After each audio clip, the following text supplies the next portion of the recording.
श्री शिवाय नमस्तुभ्यम। ओम नमः शिवाय। आज हम इस वीडियो में सुनेंगे भूम प्रदोष व्रत की कथा। हर माह के कृष्ण पक्ष और शुक्ल पक्ष की त्रयोदशी तिथि को प्रदोष व्रत रखा जाता है। यह व्रत महादेव की पूजा को समर्पित है। इस दिन शिव परिवार की आराधना करने से जीवन में सुख समृद्धि बनी रहती है, साथ ही दाम्पत्य जीवन सुखमय होता है। आश्विन मास में 15 अक्टूबर 2024 मंगलवार को प्रदोष व्रत है। मंगलवार के दिन होने के कारण इसे भूम प्रदोष व्रत कहा जाता है। इस दौरान महादेव के साथ साथ हनुमान जी की भी पूजा करने से साधक को मानसिक और आर्थिक परेशानियों से छुटकारा मिलता है। मंगल ग्रह की शांति के लिए इस दिन व्रत रखकर शाम के समय हनुमान और भोलेनाथ की पूजा की जाती है। भूम प्रदोष व्रत बहुत ही लाभकारी होता है। जहाँ एक और भगवान शिव व्रतधारी के सभी दुखों का अंत करते हैं, वही मंगल देवता अपने भक्त की हर तरह से मदद करके उसे उस बुरी स्थिति से बाहर निकालने में उसकी मदद करते हैं। आइए सुनते हैं भूम प्रदोष व्रत की कथा। इसे आप पूरी श्रद्धा प्रसन्नचित्त मन से सुनिएगा। सूत जी बोले, अब मैं मंगल त्रयोदशी प्रदोष व्रत का विधि विधान कहता हूँ। मंगलवार का दिन व्याधियों का नाशक है। इस व्रत में एक समय व्रती को गेहूं और गुड़ का भोजन करना चाहिए। इस व्रत के करने से मनुष्य सभी पापों व रोगों से मुक्त हो जाता है। इसमें किसी प्रकार का संशय नहीं। अब मैं आपको उस बुढ़िया की कथा सुनाता हूँ जिसने यह व्रत किया वह मोक्ष को प्राप्त हुई। अत्यंत प्राचीन काल की घटना है। एक नगर में एक बुढ़िया रहती थी। उसके मंगलिया नाम का एक पुत्र था। वृद्धा को हनुमान जी पर बड़ी श्रद्धा थी। वह प्रत्येक मंगलवार को हनुमान जी का व्रत रखकर यथाविधि उनका भोग लगाती थी। इसके अलावा मंगलवार को न तो वो घर को लीपती थी और न ही मिट्टी खोदती थी। इसी प्रकार से व्रत रखते हुए जब उसे काफी समय बीत गया तो हनुमान जी ने सोचा, चलो आज इस वृद्धा की श्रद्धा की परीक्षा ली जाए। वे साधु का वेश बनाकर उसके द्वार पर जा पहुंचे और पुकारा, है कोई हनुमान जी का भक्त जो हमारी इच्छा पूरी करे। वृद्धा ने यह पुकार सुनी तो बाहर आई और महाराज क्या आज्ञा है। साधु वेशधारी हनुमान जी बोले कि मैं बहुत ही भूखा हूँ, भोजन करूँगा, तू थोड़ी सी जमीन लीप दे। वृद्धा बड़ी ही दुविधा में पड़ गई और अंत में हाथ जोड़कर प्रार्थना की, हे महाराज, लीपने और मिट्टी खोदने के अतिरिक्त जो काम आप कहें वह मैं करने को तैयार हूँ। तो साधु ने 3 बार परीक्षा लेने के बाद कहा, तू अपने बेटे को बुला, मैं उसे औंधा लिटाकर उसकी पीठ पर आग जलाकर भोजन बनाऊंगा। वृद्धा ने सुना तो पैरों तले की धरती खिसक गई और मंगल व वचन हार चुकी थी और उसने मंगलिया को पुकार कर साधु महाराज के हवाले कर दिया। मगर साधु ऐसे ही मानने वाले न थे। उन्होंने वृद्धा के हाथों से ही मंगलिया को औंधा लिटवा कर उसकी पीठ पर आग जलवाई। आग जलाकर दुखी मन से वृद्धा अपने घर के अंदर जा घुसी। साधु ने जब भोजन तैयार किया और बुलाकर कहा वह मंगलिया को पुकारे ताकि वह भी आकर भोग लगा ले। वृद्धा के आंखों में आंसू बहने लगे। अब उसका नाम लेकर मेरे हृदय को और न दुखाओ। लेकिन साधु महाराज नहीं मानने वाले थे। वृद्धा को भोजन के लिए मंगलिया को पुकारना ही पड़ा। पुकारने की देर थी कि मंगलिया बाहर से हंसता हुआ घर में दौड़ आया। मंगलिया को जीता जागता देखकर वृद्धा को सुखद आश्चर्य हुआ। वह साधु महाराज के चरणों में गिर पड़ी।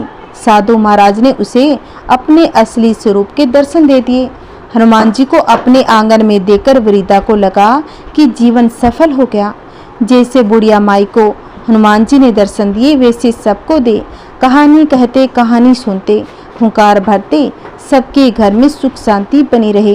बोलिए शिव पार्वती की जय, बोलिए हनुमान जी की जय। प्रदोष व्रत कथा के अनुसार प्राचीन काल में एक नगर में सेठ जी रहते थे। सेठ जी के घर में हर प्रकार की सुख सुविधाएं थी, लेकिन संतान नहीं होने के कारण सेठ और सेठानी हमेशा दुखी रहा करते थे। काफी सोच विचार करके सेठ जी ने अपना काम नौकरों को सौंप दिया। खुद सेठानी के साथ तीर्थ यात्रा पर निकल पड़े। अपने नगर के बाहर निकलने पर उन्हें एक साधु मिले जो ध्यानमग्न बैठे थे।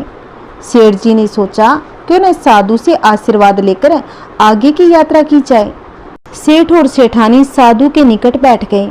साधु ने जब आंखें खोली तो उन्हें ज्ञात हुआ कि सेठ और सेठानी काफी समय से आशीर्वाद की प्रतीक्षा में बैठे हैं। साधु ने सेठ और सेठानी से कहा, मैं तुम्हारा दुख जानता हूँ, तुम प्रदोष व्रत करो, इससे तुम्हें संतान सुख प्राप्त होगा।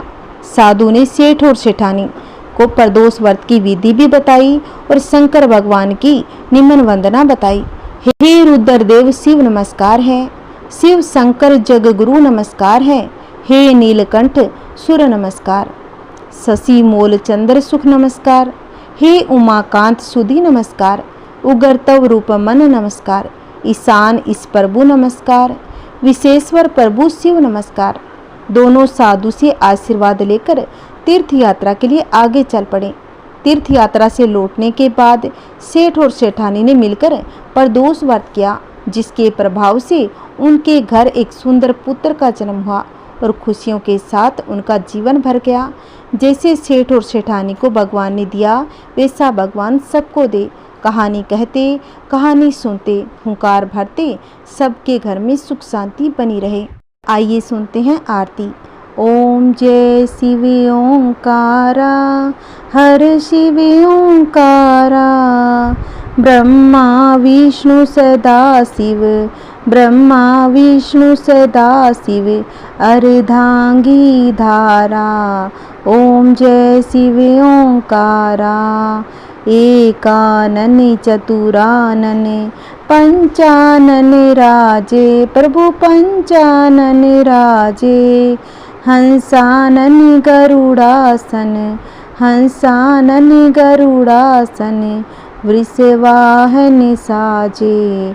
ओम जय शिव ओंकारा, दो भुज चार चतुर्भुज, 10 भुज अति सोहे, प्रभु 10 भुज अति सोहे, तेरे गुण रूप निरखता, तेरे गुण रूप निरखता, त्रिभुवन जन मोहे। ओम जय शिव ओंकारा, अक्षमाला वन माला रुद्र माला धारी, चंदन मृग मद सोहे, चंदन मृग मद सोहे, भाले शशिधारी।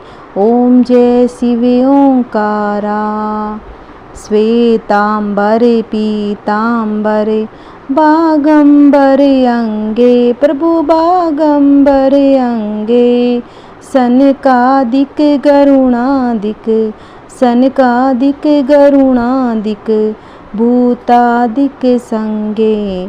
ओम जय शिव ओंकारा, कर के मध्य कमंडलू, चक्र त्रिशूल धरिता, जग करता जग भरता, जग करता जग भरता, जग संहार करता।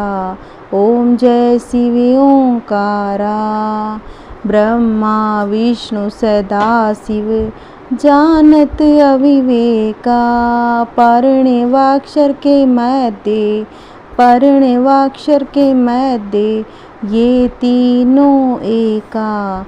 ओम जय शिव ओंकारा, काशी में विश्वनाथ विराजत, नंदी ब्रह्मचारी, नित उठी भोग लगावत, नित उठी भोग लगावत, महिमा अति भारी। ओम जय शिव ओंकारा, तेरे गुण शिव जी की आरती, जो कोई नर गावे, कहत शिवानंद स्वामी, कहत शिवानंद स्वामी, मनवांछित फल पावे। ओम जय शिव ओंकारा, ओम जय शिव ओंकारा, हर शिव ओंकारा, ब्रह्मा विष्णु सदा शिव, ब्रह्मा विष्णु सदा शिव, अर्धांगी धारा। ओम जय शिव ओंकारा, बोलिए शिव पार्वती की जय। ओम नमः शिवाय। हर हर महादेव।